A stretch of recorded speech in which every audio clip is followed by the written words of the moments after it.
Alhamdulillah, wassalatu wassalamu ala Rasulillah wa ala alihi wa ashabihi wa mawalah. Subhanallah wa bihamdihi adada khalqihi wa ridha nafsihi wa zinata arshihi wa midada kalimatih.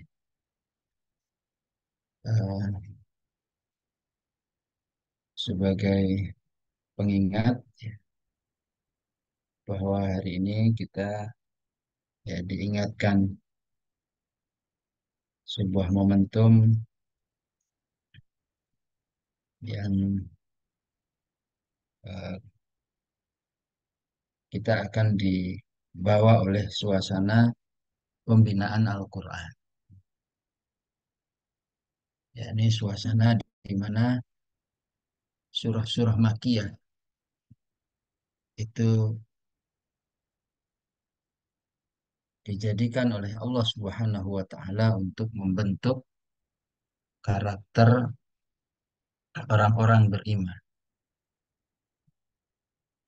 Maka siapa saja yang mempelajari surah-surah Makkiyah, ya, dia akan memiliki kesiapan kuat, ya, seharusnya memiliki kesiapan yang kuat untuk membawa risalah, termasuk di dalamnya adalah menjadi guru Al-Quran. Termasuk di dalamnya adalah kekuatan untuk tidak pernah jemu ketika berinteraksi dengan Al-Quran, tidak pernah terusik dengan tantangan-tantangan dalam beral-Quran.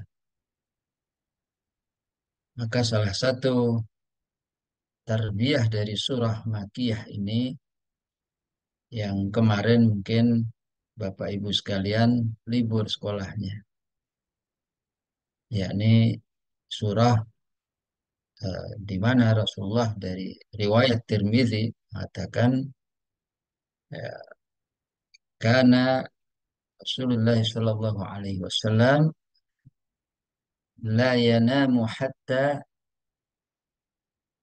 yaqra'a Bani Israel wa Zumar. Tidaklah Rasulullah tidur malam hari kecuali pengantar tidurnya adalah surah Bani Israel. Ya, surah yang membuat Bapak Ibu kemarin tuh libur tanggal merah. Surah Subhanalladzi asra bi'abdihi lailan minal masjidil harami ilal masjidil aqsa. Maka kita sedikit mengulang apa yang ditarbiyahkan oleh Allah Subhanahu wa taala.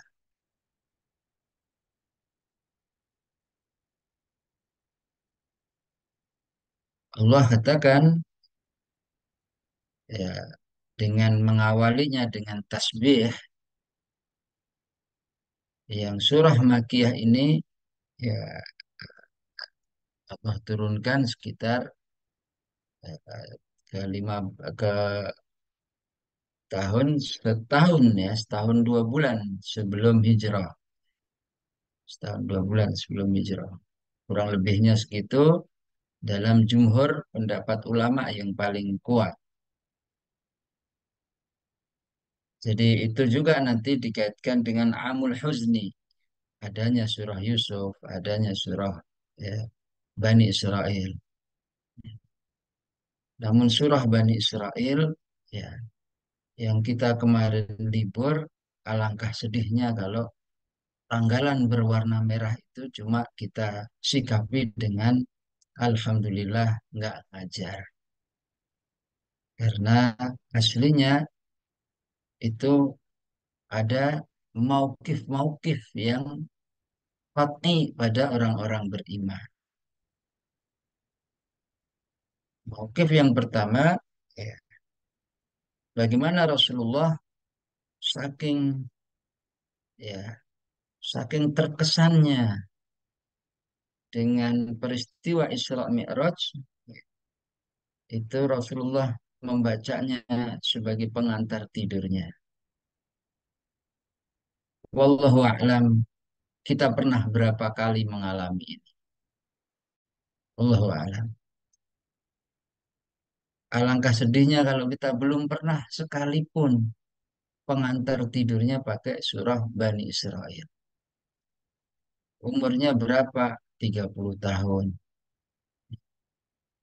Jadi guru Quran berapa lama? 10 tahun. Tapi pengantar tidurnya belum pernah. Hatta marrah wahidah. Hatta sekali. Bahkan ada di tanggal merah pun, ya artinya manusia memperingati ini, enggak juga tuh perang pengantar tidurnya ya tetap WA, tetap Shopee, tetap ya Bismika Allahumma ahya, Bismika amut selesai. Ya, ini tentu yang membuat kita kehilangan ruhaniyatul Quran ini. Dan Allah mengawalinya dengan Subhana alladzi asra, dengan kalimat ya kesucian Allah Subhanahu wa taala. Jadi siapapun yang ingin ya, bersama Al-Qur'an ya hasilnya dia harus banyak tasbihnya. Kalau kesulitan hidup aja harus dengan Al-Quran, dengan tasbih, bagaimana kita berjalan untuk bersama Al-Quran? Karena di surah Al-Isra nanti kita, ya walaupun suatu saat mungkin membahasnya, tapi surah Al-Isra ini isinya adalah membawa manusia dari keyakinan ya, terhadap ayat-ayat Allah sampai sukses menjadi ahlul Quran. Yang indikasi suksesnya seseorang menjadi ahlul Quran ada di akhir surah Bani Israel. Wa yaziduhum khusyu'a. Itu kunci suksesnya. Itu barometer suksesnya. Dan itu perlu tasbih yang sangat banyak. Maka silahkan kita evaluasi, ya. Padahal kalimat-kalimat tasbih di dalam Al-Quran banyak. Seluruh manusia, seluruh malaikat, tumbuhan, hewan, ya, Sabbihu lahu ma fis samawati wa ma fil ard. Sabbih isma rabbikal a'la. Kullun qad alima salatahu wa tasbiha. Ya ayyuhalladzina amanu dzkurullaha dzikran katsira wa sabbihuhu bukratan wa asila. Ya, kalau kita kehilangan suasana Al-Quran ini, suasana tasbih, sesungguhnya ya, alangkah berat ya, jalan yang dilalui. Sudah ya, lagi aja. Ya. Padahal semua itu adalah bekal perjalanan bersama Al-Quran. Termasuk itu merupakan bekal perjalanan dalam dakwah. Maka yang kedua kita melihat di sini simbol Al-Aqsa. Maka pergerakan dakwah apapun, wajah amal apapun, ya, eh, kemudian eh, suksesnya seseorang membina eh, Al-Qur'annya sangat ya tergantung pada ada tidaknya Al-Aqsa dalam hatinya. Sama seperti ketika ayat mengatakan membahas tentang birrul walidain. Ini yang ikut kuliah ini ya, insya Allah 30 juznya lancar semua. Ya, bahkan 3 riwayat. Tapi dianggap gagal beral-Qur'annya kalau tidak melakukan birrul walidain. Sama dengan Al-Aqsa ini. Boleh saja, wah, lancarnya subhanallah, fakihnya subhanallah. Tapi Allah inginkan ya, kita ini ada Al-Aqsa dalam kehidupan hati kita ini. Ya, kemudian ya, disitulah surah Makiyah ini ya, mengingatkan kita ya, kepada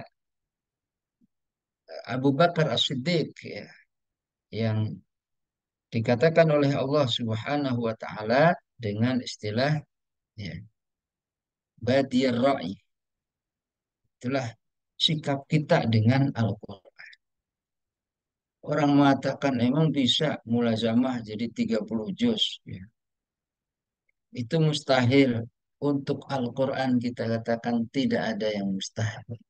Memang bisa ya, gara-gara ya, apa Zoom ya, bisa gara-gara halakoh Quran. Kita katakan untuk Al-Quran tidak ada yang mustahil.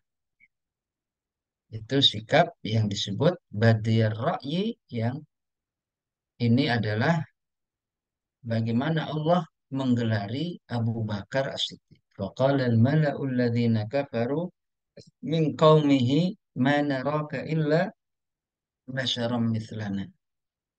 Rasulullah ini ngada-ada aja terkait Isra Mi'raj ini. Masa iya, ya dulu belum ada pesawat ya.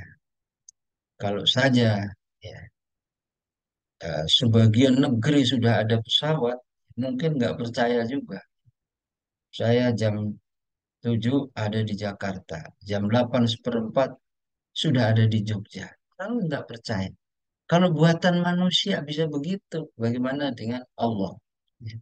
Tapi sebelum membahas yang lain-lain, orang beriman itu siap dengan Al-Quran.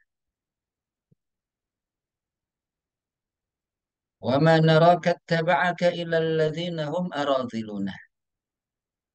Ya, inilah potret ketika manusia ini ya, belajarnya cuma ilmiah. Belajar Al-Quran, kalau ditanya orang itu, apa surah-surah makiyah? Bisa nyebutin suratnya. Apa eh, ciri-ciri makiyah madaniyah? Bisa.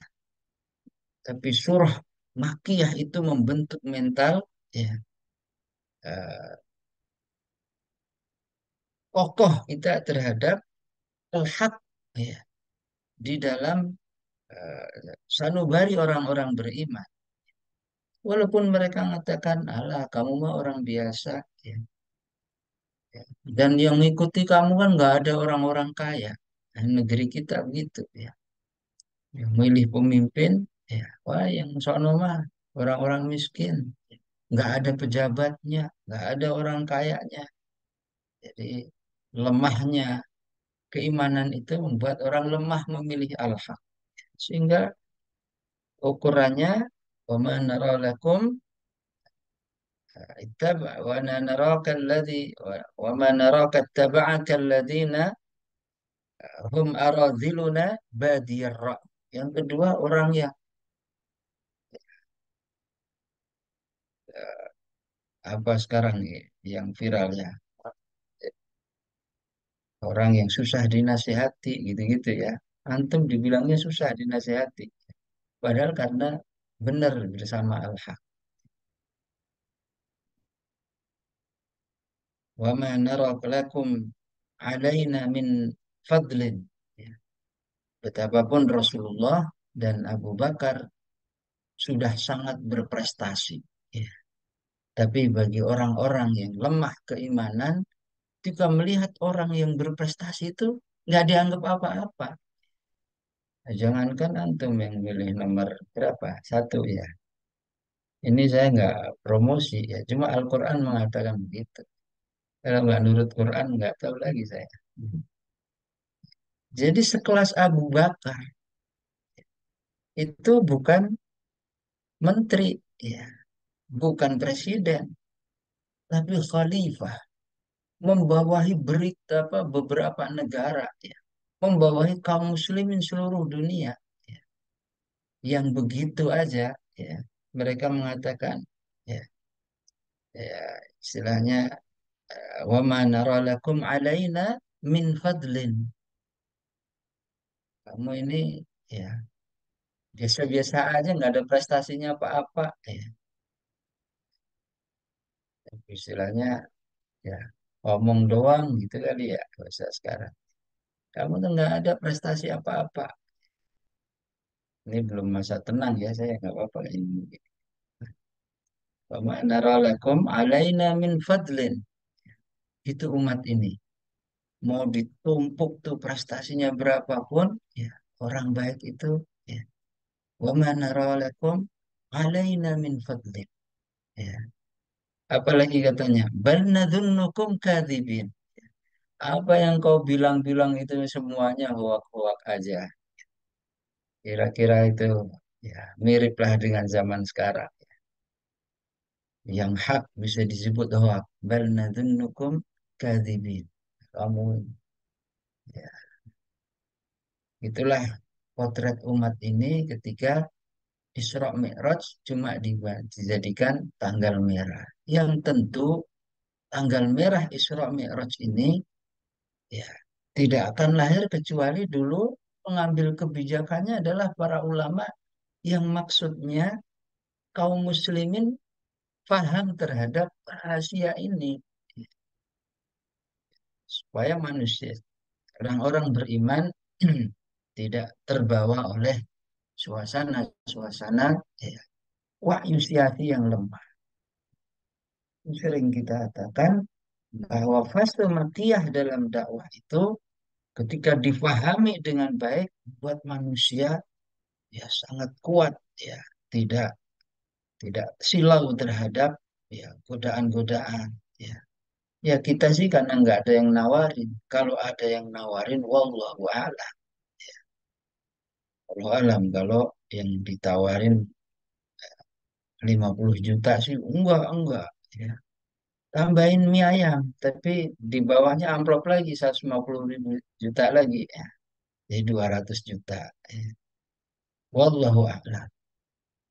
Alangkah lemahnya kita kalau bukan karena pertolongan Allah dan alangkah lemahnya kita kalau bukan karena tarbiyah syakhsiyah Qur'aniyah ini. Itulah yang kita inginkan dari pembinaan kita ya rutin ya supaya kita ittijahul amal ya, amal-amal kita itu terarah ya atas dasar riayah dari Allah Subhanahu wa taala. Itu tarbiyah uh, outlah kita ya, yang disitulah kita dilatih dari surah Al-Isra ini atau surah Bani Israel bukan saja untuk tilawah setiap malamnya, ya, tapi di dalam surah ini ya, Allah akan membentuk manusia menjadi kokoh bersama Al-Quran. Di awal suasana ya, surah Bani Israel ini, suasananya sudah dibangun oleh Allah. Inna hadzal Qur'ana yahdi lillati hiya aqwam. Ya. Tentu ayat ini untuk kita semua. Inna hadzal Qur'ana yahdi lillati hiya aqwam. ويبشر المؤمنين ويبشر المؤمنين الذين يعملون الصالحات أن لهم أجرا كبيرا seterusnya. Dan sampai nanti ada Aqimis sholat liduluki syamsi sampai akhir dari proses tarbiyah Al-Quran. Maka kalau tema malam ini adalah anwa'ut ta'amul ma'al Qur'ani wa ahdafuha, berbagai macam jenis ya, eh, interaksi dengan Al-Quran dan tujuan-tujuannya, ya, maka kita bingkai dulu bahwa Al-Quran ini ya, tujuan tujuan-tujuannya terbungkus di antaranya di dalam surah Bani Israel ini.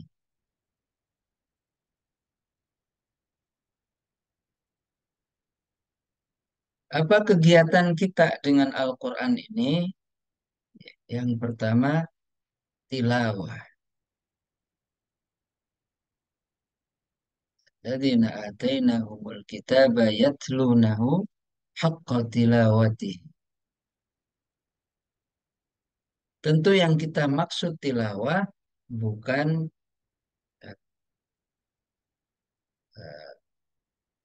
bukan bisa membaca, tapi tilawah itu akan berfungsi tarbiyahnya kalau tilawahnya mudah lama. Kalau kemampuan bisa membaca ya fungsinya pahala saja, fungsinya dapat pahala. Tapi fungsi yang diinginkan dari tilawah itu aslinya adalah ya, riayah maknawiyah, merawat eh, maknawiyah kita. Jadi dia bukan hanya berfungsi bagaimana dapat pahala, bagaimana, tapi bagaimana membuat manusia itu punya sistem yang otomatis dalam jiwa. Itu riayah maknawiyah. Nah, itu diperoleh dari tilawah. Apalagi ya, kalau kita eh, melakukan satu aktivitas dunia, itu bisa dirinci biasanya. Insya Allah ada program khusus guru-guru IT misalnya. Programnya adalah renang misalnya. Kita bisa dirinci. Manfaat renang, membakar sekian kalori. Ya. Kedua, ya membuka paru-parunya, kayak nafasnya kuat. Ya. Tiga, menstabilkan segala macam ya, stabilkan suhu tubuh, disesuaikan dengan air segala macam ya, rileks segala macam ya. Nah aslinya tilawah itu tujuannya banyak, bukan hanya pahala saja, tapi dia memiliki rincian-rincian, ya, utamanya riayah maknawiyah. Sehingga gara-gara tilawah itu orang bisa, bagi dia nahan marah itu mudah. Bagi orang lain nahan marah itu susahnya, dikit-dikit marah. Sama di sekolah sih tenang-tenang aja. Wah, kayaknya itu solih, solihat gitulah. Ya. Bapak ibu guru semuanya solih, solihat. Tapi sampai di rumah, ya, ngambek sama istri, ngambek sama suami, marah sama anak. Yang bisa jadi itu karena ya, kurangnya tilawah itu. Ya. Tilawah itu riayah maknawi ya, panikan. Bisa jadi sebuah bobot masalah tertentu bagi sebagian orang terasa ringan. Ya. Tapi bagi seorang yang lain, ya Allah, masalah gitu doang bisa ya, kayak mau kiamat gitu lah. Nah, itu riayah maknawiyah. Di mana dengan persoalan-persoalan dakwahnya. Kalau maknawiyah menjaga dirinya sendiri aja nggak kuat, gimana menjaga maknawiyah umat? Itu sebenarnya fungsi tilawah. Ada fungsi lain, apa itu? Ziyadatul hidayah. Nambahin hidayah. Supaya bisa menghasilkan amal soleh yang lebih besar. Ziyadatul hidayah.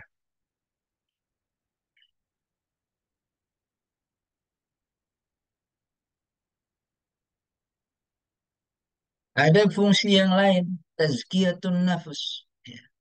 Ba'atha fil ummiyina rasulan minhum yatlu alaihim ayatihi wa yuzakkihim. Semua kita sepakat. Kalau saja ya, eh, bagian tazkiyah, madzahir ini Allah cabut. Nggak enak banget hidup. Misalnya Allah cabut eh,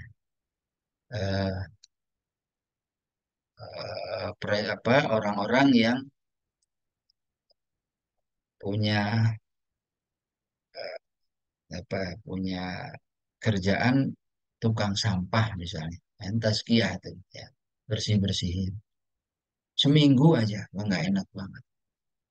Kita punya sekolah, ya, bagian apa apa namanya ya, office boy atau apa kalau hotel, ngambek aja seminggu. Nah, nggak usah, nggak dipel, nggak ada kebersihan, rasanya gimana? Sepakat kita semua, yuk kita nyoba yuk hidup tanpa tazkiyah dalam hal-hal yang madzahir. Nggak usah ada tazkiyah. Rumah 4 hari nggak usah disapu. Piring nggak usah dicuci. Baju-baju nggak usah dicuci. Ya, kalaupun ada baju yang baru, gimana numpuknya itu? Kalaupun ada piring yang baru, gimana numpuknya sampah?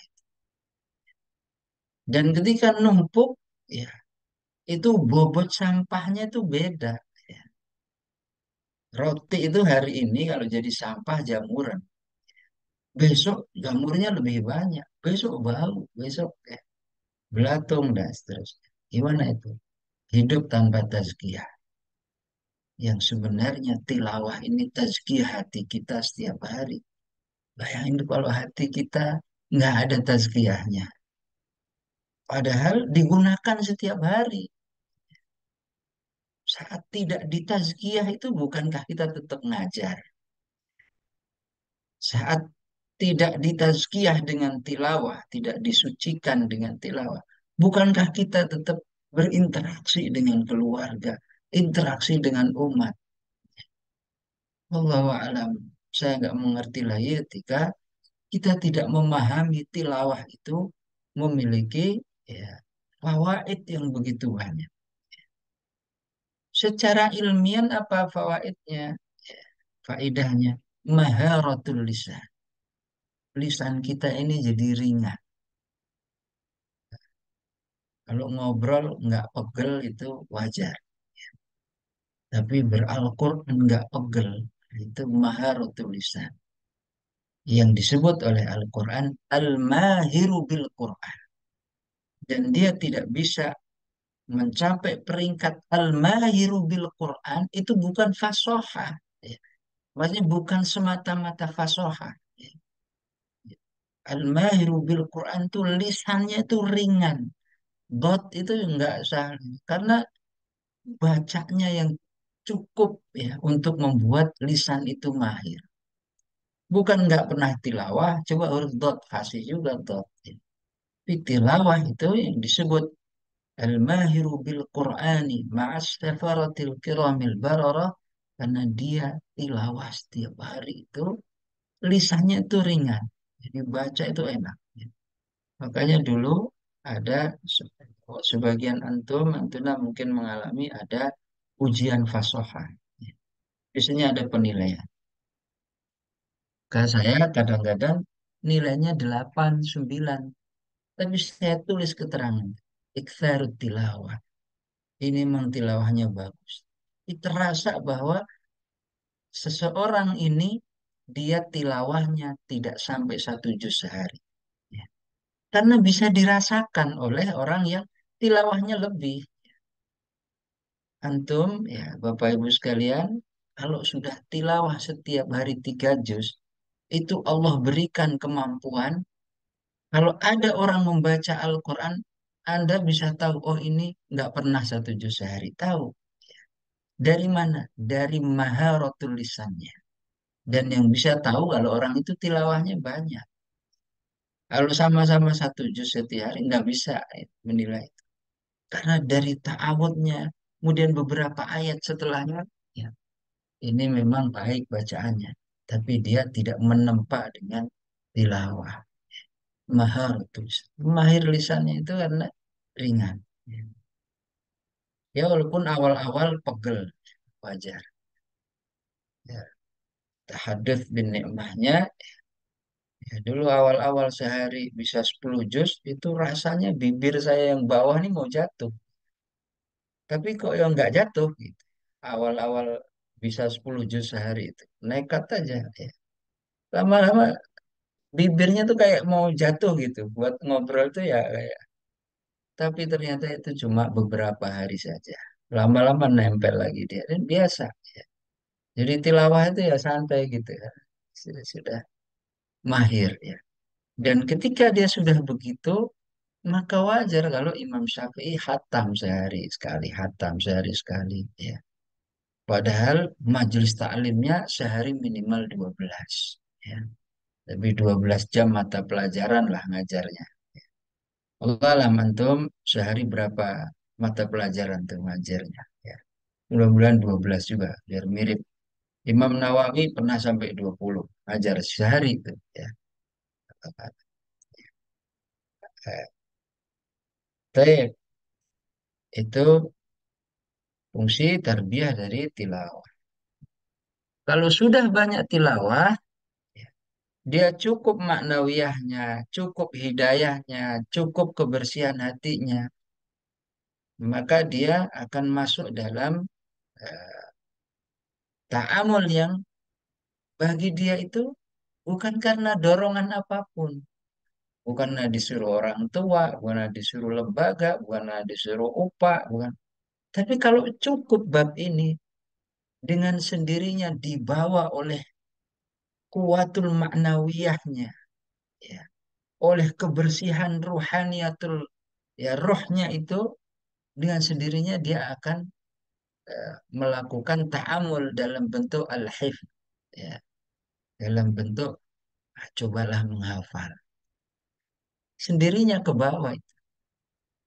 Jadi menghafal dalam posisi seperti ini itu menghafalnya bukan lagi sebuah beban. Ya, beda kalau menghafalnya, ayo Bapak Ibu, kita ngafal 30 juz, tapi tilawahnya sehari sejuz. Ya. Itu bagaikan ya, merindukan rembulan di siang hari. Ya. Emang bisa Ustadz rembulan di siang hari? Bisa Ustadz, saya pernah. Oh iya, pernah saya bertemu rembulan di siang hari karena lelah tidur di siang hari. Nah, pas tidur tuh saya lihat rembulan.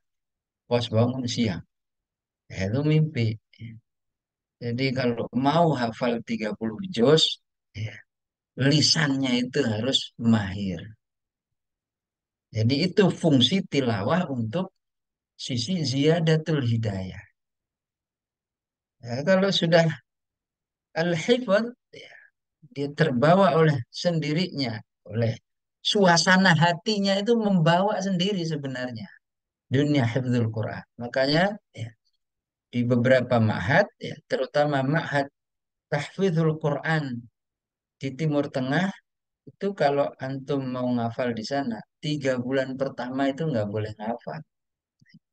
Kenapa? Kalau langsung disuruh ngafal, hidayahnya nggak cukup, ta'amulnya nggak cukup, maharotul lisannya nggak cukup, nanti berat. 3 bulan itu isinya cuma tilawah sehari minimal 10 juz. Pertama masuk tuh 7 juz ya. Nanti bulan kedua ya 9 juz, bulan ketiga minimal 10 juz. Lainnya ngapain? Dibentuk tarbiyahnya dengan kajian-kajian. Ya. Ta'zimul Quran, I'jazul Quran, ya. Tibyan, jadi ada ya, beberapa tafsir, tilawah lagi. Nah, begitu masuk bulan keempat, bagi dia menghafal itu memang sudah suasana hati. Ya. Suasana hatinya memang mau ngafal. Ya, itulah rahasia kenapa harus ada tilawah. Kemudian al-hifadz, ya, apa tujuannya? Saat manusia menghafal Al-Quran, disitulah sebenarnya baru memulai start bina'u as-sahsiyatul Quraniyah. Baru start membina kepribadian Quran. Jadi yang tilawah iksar itu hanya babak persiapannya. Apalagi kita nggak pernah tuh iksar tilawah. Susah nih persiapan nih nggak kelar-kelar. Makanya kalau dalam kondisi ini biasanya hafalannya itu mentok. Tahun ini upah wajib juz 30 selesai 29.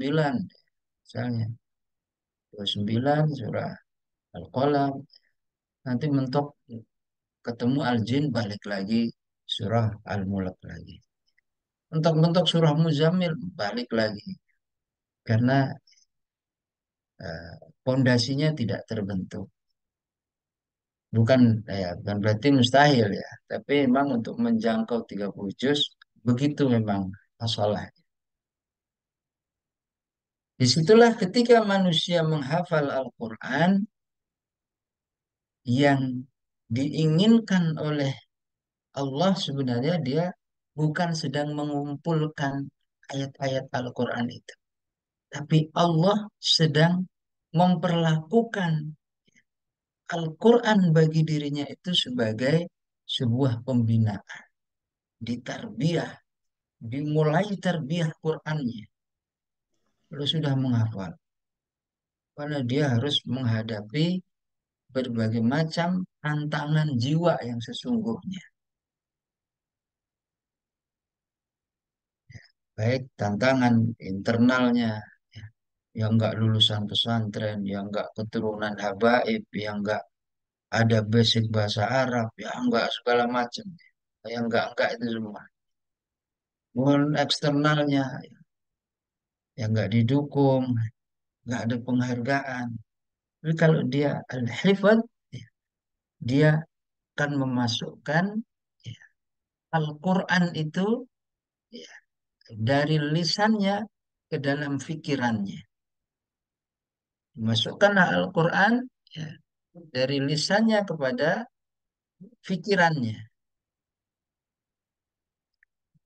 Akalnya dilatih terus. Itulah kenapa tidak ditemukan orang yang hafal Al-Quran itu pikun.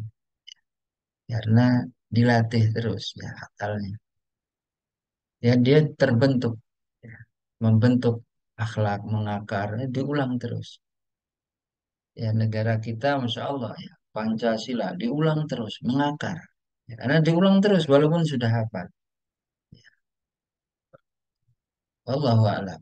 Ya, kalau zaman kita sekolah dulu, ya, berapa tahun ya? SD 6 tahun, SMP 3 tahun, SMA 3 tahun, 12 tahun. Setiap hari Senin, Pancasila. Makanya mengakar. Ya, nah, diulang terus. Alhamdulillah. Ya, kemudian ya, Al-Hifadz melahirkan kuatul ubudiyah. Kan?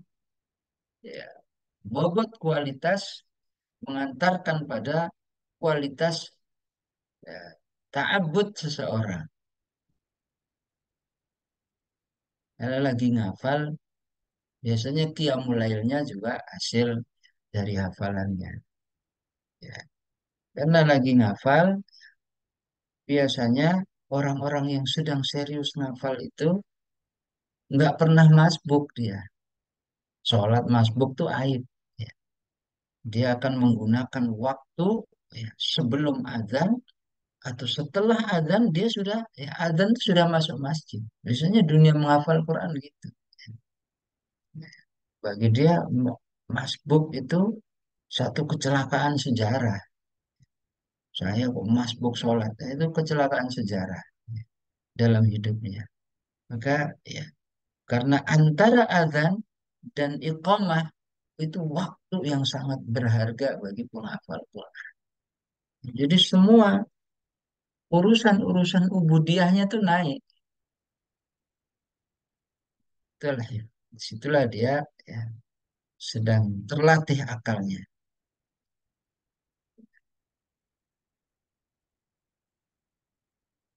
Melakukan tadarrubul akal. eh,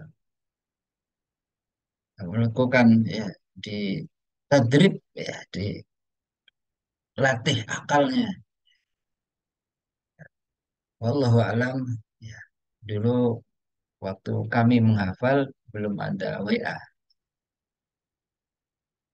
belum ada juga BlackBerry. Jadi HP masih Nokia yang multifungsi itu ya. fungsi SMS, fungsi telepon, fungsi melempar kalau dikejar anjing, fungsi masih multifungsi itu besar-besar gitu ya. Itu sampai ya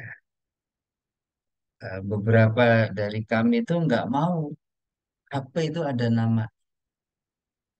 Jadi kalau ditanya nomor antum berapa, dihafalin sama dia. Jadi kalau ada yang telepon, walaupun nggak ada namanya, tahu ini siapa. Sampai hafal 50 orang, 100 orang. Karena ya.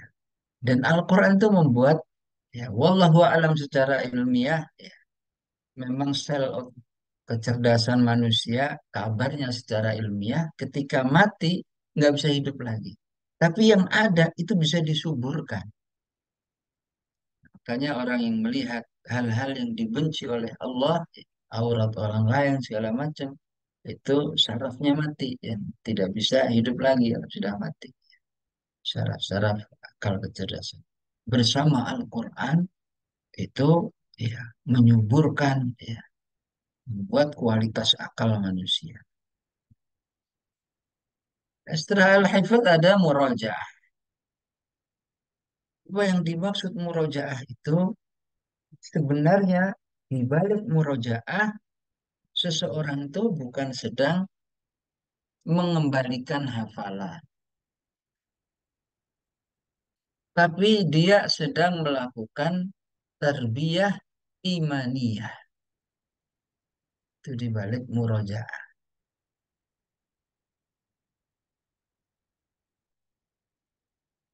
Karena di balik sistem murojaah itu, eh, yang diinginkan oleh Allah adalah, ya, idza tuliyat alaihim ayatuhu zadatuhum imana. Dan ziyadatul iman, ya, ada di surah Al-Mudaththir. Ada banyak ya, ada di surah Al-Anfal, ada di surah Al-Fat, ada ya. Ziyadatul iman. Dari mana itu? Ketika Al-Quran itu, ya, sudah kenikmatan bagi dirinya itu yang mengulangnya. Mengulang hafalan itu, mengulang kalimat Allah, mengulang kalam Allah, yang kita eh, kalau sudah tertarik dengan quotes manusia diulang. Jangankan quotes manusia, lagu aja diulang-ulang. Kenapa? Nikmat dia yang senang apa misalnya qasidahan diulang, yang senang nasyid diulang. Mana kalau manusia itu imannya sudah mengatakan hubbul Quran, maka bagi dia mengulang hafalan itu tarbiyah imaniyah. Bahagia dia mengulang hafalan itu. Meskipun ulang hafalan itu ya ya sesuatu yang terkadang jelimet di dalam dirinya. Ya, kalau ngulangnya masih ya, ngulangnya masih eh, naba sih masih enak ya. Kalau ngulangnya takwir lumayan rasanya. Ngulangnya al-infitor lumayan rasanya. Ngulang ar-Rahman sih ya ya lezat-lezat lah ar-Rahman. Tapi begitu ngulangnya al-Qamar, ya, beda lagi rasanya. Tapi kalau semua atas dasar tarbiyah imaniyah, enjoy aja. Mau surat apa aja, enjoy aja. Karena modalnya cukup. Dan aslinya saat manusia itu sudah dalam bentuk nasab murojaah, dia sedang melakukan tarbiyah dzatiyah. Fa'in lam turabbi nafsaka, faman yurabbika. Memang kalau kita tidak mentarbiyah jiwa kita, memang orang lain bisa. Orang lain nggak bisa mentarbiyah jiwa kita itu. Yang bisa hanya kita sendiri.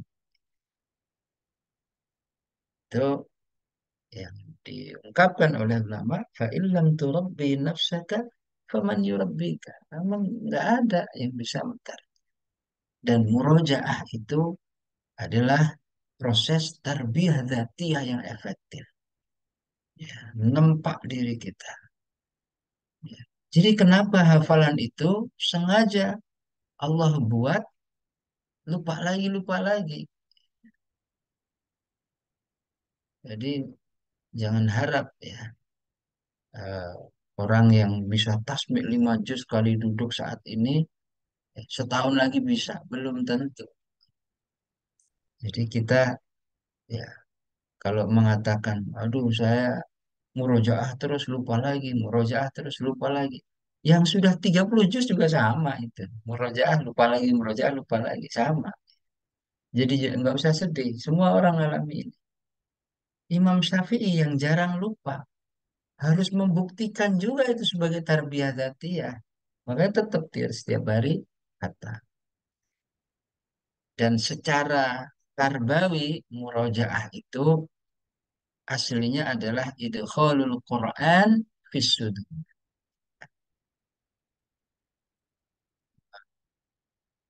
Apa, memasukkan Al-Quran di dalam hati. Puncaknya Al-Quran kan hifat gitu. Kalau hanya setoran itu di dalam akal. Tapi kalau sudah kesiapan murojaah, berarti terproses terus memasukkan Al-Quran di dalam hati manusia. Ayat ini diulang, berarti dimasukkan lagi ke dalam hati. Namanya sudur, ya, itu ya nggak ada batasannya kedalamannya. Beda dengan as-sumur. As-sumur berapa meter ada. Tapi kalau as-sudur nggak ada batasannya. Ini memasukkan Al-Quran yang sebanyak itu nilai-nilainya masih muat jiwa kita ini. Ya. Sudur kita ini masih muat. Dimasukkan manusia itu kalau sudah Allah katakan alam nasrah laka sadrak. Alam nasrah laka sadrak. Permasalahan dakwah yang begitu banyak beban-beban umatnya kuat dalam hati, dalam satu dada manusia. Gimana? Memurojaah Al-Quran itu memasukkan semua nilai-nilai Al-Quran dalam jiwa. Bal huwa ayatun bayinatun fis suduril ladzina utul ilm. Gimana kita nggak pernah melakukan murojaah? Betapa sedikitnya ruangan jiwa manusia. Betapa sempitnya. Eh, Kalau giliran mencintai orang aja, ya. Cintaku padamu sedalam lautan. Giliran bersama Quran nggak bisa begitu. Padahal aslinya nggak terukur kedalaman jiwa manusia itu. Gitu.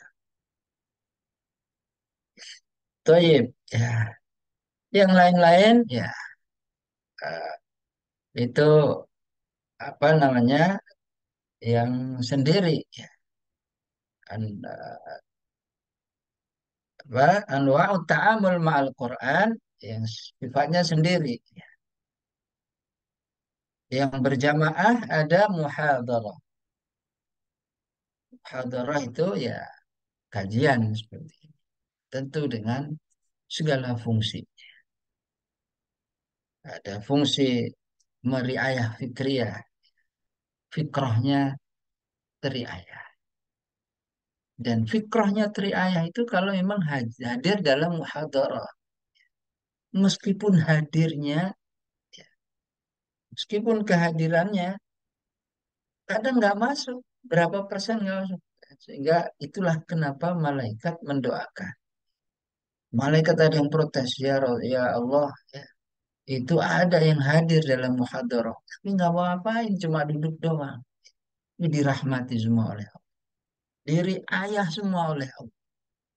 Ya, kalau sudah ada sebuah tabiat amal soleh seperti ini, sudah hadarah itu memang kemampuan kita masuknya ya, sebuah ilmu macam-macam. Kondisinya juga tidak selalu stabil.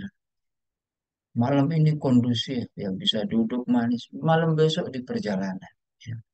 Ini juga sambil mikir-mikir ya, karena setelah ini harus berangkat ke JIS misalnya. Ya. Semua seru. Tapi kalau kita masih ada muhadarah, insya Allah ada urusan muhadarah itu ta'alluq qalbi. Inna fi dzalika ladzikra liman kana lahu qalbun. Ya. Dalam bab ini kan harus ada orang lain. Kalau al-hifdz bisa sendiri. Ya. Murojaah sendiri, tilawah sendiri. Kalau muhadarah nggak bisa. Saya muhadarah sendiri, ceramah sendiri, dengerin sendiri, nggak bisa. Itulah adanya ta'alluq qalbi dan al-qalbi ini sebagai modal untuk bertemu Allah. Maka begitu mahalnya suasana muhadarah seperti ini. Semua saling bersyukur kepada Allah, kemudian saudara-saudara. Saya bersyukur kepada Allah, kemudian ya para ustadz ustadzah sekalian, guru-guru bersyukur kepada Allah, kemudian BP2K ya bersyukur semua. Karena dari sinilah ya kita teriayah fikrahnya, kita ada hubungan hatinya. Dan kita juga ada sakofah ilmiahnya. Status ada sakofah. Ada daurah misalnya. Nasihat yang lain. Ada muhadarah, ada daurah. Ada mukhayyam, ada murakas. Ya. Supaya terjadi apa? Wihdatul harakah. Satuan langkah. Kita ini kalau bukan karena pengorbanan wihdatul harakah yang disebut dengan bi'rul ma'unah, ya, mungkin Al-Quran nggak nyampe pada kita saat ini. Wihdatul harakahnya mereka semua dikorbankan untuk sebuah nilai Al-Quran yang dicita-citakan. Ya. Tapi wihdatul harakah. Ada khudul Quran min arba'ah wihdatul harakah. Ada Abu Musa al-Ash'ari membawa 70 pemuda-pemuda dari Yaman. Itu namanya wihdatul harakah. Ya. Ada daurah. Ya. Kemudian fungsinya apa? Mukhayyam. Tajdidul hamasah. Ya. Memperbaharui semangat. Ya. Fungsinya apa? Syakhsiyah Rabbaniyah. Syakhsiyah Rabbaniyah kan nggak bisa sendiri. Saya jadi syakhsiyah Rabbaniyah, tapi menempa Qurannya sendiri nggak bisa. Setelah ngumpul itu, ya menjadi sangat kecil pengorbanan waktu, pengorbanan amwal. Ya. Karena di dalam ngumpul, ya, ketika di diri situ ada daurah, ya, itu berarti ada wahdatul harakah, ada tajdidul hamasah, ada membentuknya syakhsiyah Rabbaniyah. Baik. Terakhir, di antara nasihat kita ada yang disebut dengan da'watu bil Quran. Ad-da'watu bil apa maksud dari da'watu bil Quran ini? Pertama, tarbiyah jihadiyah. Dakwah dengan Quran itu tarbiyah sedang melakukan jihad di jalan Allah. Ya. Kadang dihargai, kadang nggak dihargai. Kadang ngajar ini ya lebih banyak ya lelahnya. Kalau dihitung-hitung nggak worth it. Kadang ngajar ini ya ternyata bukan hanya sebagai ujung tombak, tapi ujung tombak. Segala semua cuma latihan berjihad. Ya. Karena jihad yang sesungguhnya pertama belum tentu ditakdirkan dan tidak boleh berharap ya Allah jadikan negeri ini tal nggak boleh. Karena sesungguhnya jihad yang sesungguhnya tidak akan bisa diampu kecuali orang-orang yang sudah melakukan tarbiyah seperti ini. Ya. Nggak bisa, belum pernah terlatih apa-apa untuk ingin jihad. Ya. Ya. Wajar kan kalau di Filistin syaratnya harus 30 juz karena ya sudah terlatih dalam urusan-urusan tarbiyah Qur'annya. Yang berarti ya ketika ad-da'watu bil Quran dilakukan sebagai bagian dari nasyad, dia akan memiliki kuwatur ruhiyah. Rasulullah kenapa begitu kuat kalau menyampaikan sesuatu? Karena sudah melakukan pengorbanannya dulu. Jadi taujih antumna akan berbobot untuk anak-anak karena sudah melakukan dakwah bil Quran lebih dulu. Ya. Dan itulah yang disebut dengan khadimul Quran al-hakiki. Ya, ya, menjadi pelayan Al-Quran yang hakiki itu kalau melakukan dakwah bil Quran. Al-Quran bukan untuk dirinya sendiri. Nggak indah kalau kita mahir ber-Al-Quran, tapi kita doa. Kita harus bisa membuat seluruh kaum muslimin merasakan indahnya ber-Al-Quran ini. Wallahu a'lam bishawab. Semoga obrolan kita malam ini ya dinilai bermanfaat tinggi di sisi Allah Subhanahu wa taala. Wallahu a'lam. Sallallahu ala sayyidina Muhammad wa ala alihi wa ashabihi wa barakatuh.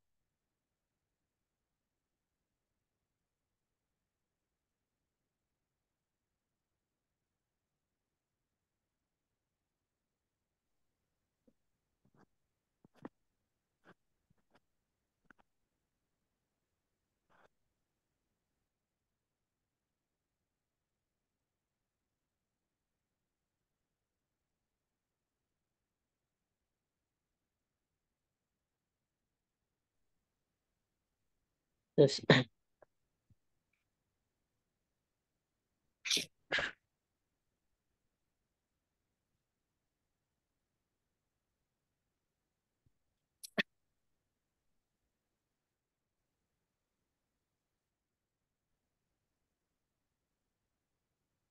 ya tes eh, terima kasih kepada Ustadz, dengar suaranya nih. Terus satu saat, Ya, ahlan. Ya, oh, Ustadz. Mohon maaf Ustadz, tadi di Medan memang waktu Indonesia bagian barat, di Medan khususnya Ustadz, sholat isyanya jam hampir mau ya. jam 8 Ustadz. Jadi saya ikut di pertengahan. Ya, Eh, terima kasih kepada guru kita, Al-Ustadz Arya Solihin atas penyampaiannya tadi tentang anwa'ul ta'amul ma'al Quran, yakni berbagai macam jenis interaksi dengan Al-Quran. Ya, mungkin kepada para ustadz dan ustazah, rekan-rekan kami semua, ada yang ingin ditanyakan, silakan untuk bertanya kepada ustadz.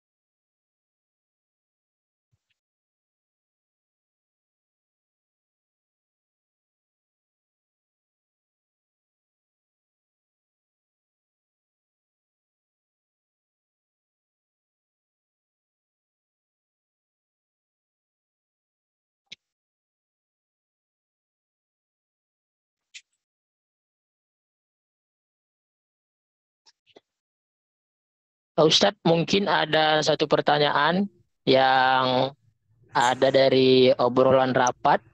Pertanyaannya Ustadz, apa pentingnya waktu antara azan dan iqamah bagi penghafal Al-Quran Ustadz?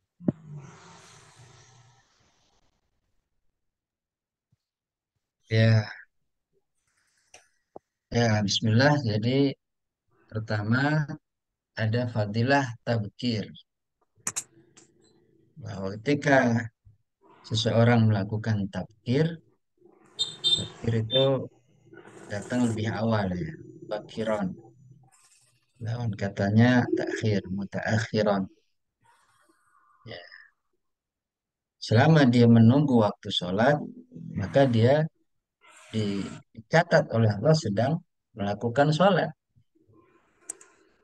Dan takbir itu memang dihadiahi atau diapresiasi oleh Allah dengan segala macam hasanah. Sebagaimana antum kalau rapat, ya, Ini manusia dengan manusia, antum mimpin rapat. Nah, yang peserta rapat tuh datang lebih dulu daripada jam rapatnya, jam 8 misalnya. 8 kurang 15 sudah pada ngumpul. Enak banget tuh rapat, gimana antum bahagia. Tapi rapat jam 8, datang 8 seperempat, dapat tenaga itu eh, kesabaran sendiri. Bagi yang mau mimpin rapat itu tadkhiyah sendiri. Antum nggak merasa tadkhiyah, tapi yang mimpin rapat itu tadkhiyah itu. Ya, bagaimana Allah? Ya, takdir itu makanya diberikan apresiasi khusus oleh Allah. Memang dia menunggu, tapi bagi Allah tetap dihitung orang yang sedang melakukan sholat. Kemudian, ya biasanya ahlul Quran justru juga akan memanfaatkan itu untuk mengukur kemampuan murojaah. Selain hasanah yang lain, disitulah waktu-waktu yang istijabah dalam doa. Dan eh, kita tidak pernah ya, atau jangan pernah melewatkan salah satu doa di antara adzan dan iqamah adalah Allahumma ja'alna min ahlil Qur'an. Allahumma arhamna bil Qur'an. Allahumma inna abiduk wa nu'abidik dan seterusnya. Karena itu waktu yang sedang dipantengin oleh Allah Subhanahu wa taala. Ya. Ya, tentu dibuka lagi mungkin fadail-fadail yang lain masih ada, tapi memang keterbatasan waktu.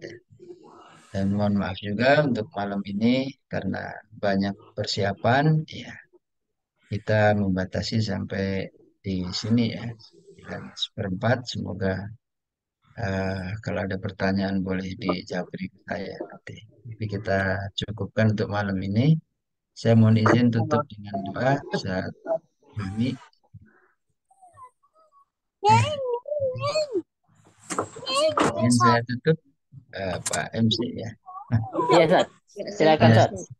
Bismillahirrahmanirrahim. Alhamdulillahirrabbil حمدا يوافي نعمه ويكافئ مزيدا ربنا لك الحمد كما ينبغي لجلال وجهك وعظيم سلطانك اللهم اغفر لنا Amin. ذنوبنا كلها دقها وجلها سرها وعلانيتها أولها وآخرها Amin. اللهم اغفر لنا في اللهم اغفر لنا ولوالدينا وارحمهم كما ربونا صغارا اللهم اغفر Amin ya لنا Allah. ما قدمنا وما أخرنا وما أسررنا وما أنت أعلم به منا فأنت المقدم وأنت المؤخر وأنت Amin ya على كل Allah. شيء قدير اللهم أعز الإسلام والمسلمين واخذل من خذل المؤمنين اللهم لا تسلط علينا من لا يخافك ولا يرحمنا اللهم اقسم لنا من خشيتك ما تحول به بيننا وبين معاصيك ومن طاعتك ما تبلغنا به جنتك ومن اليقين ما تهون به علينا مصائب الدنيا اللهم Amin. متعنا بأسماعنا وأبصارنا وقواتنا أبدا ما أحييتنا واجعله الوارث منا واجعل ثأرنا على من ظلمنا وانصرنا على من عادانا ولا تجعل Amin. الدنيا أكبر همنا ولا مبلغ علمنا ولا تسلط علينا من لا يخافك ولا يرحمنا يا ذا الجلال والإكرام ربنا آتنا في الدنيا حسنة وفي الآخرة حسنة وقنا عذاب النار اللهم صل وسلم على سيدنا محمد وعلى آله وأصحابه وسلم Alhamdulillahi Rabbil Alamin. Mohon izin semuanya.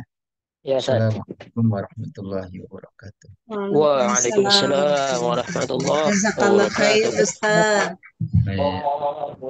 Jazakallah khair Ustaz. Jazakallah khair, Sat. Jazakallah Ustaz. Ya, dadah.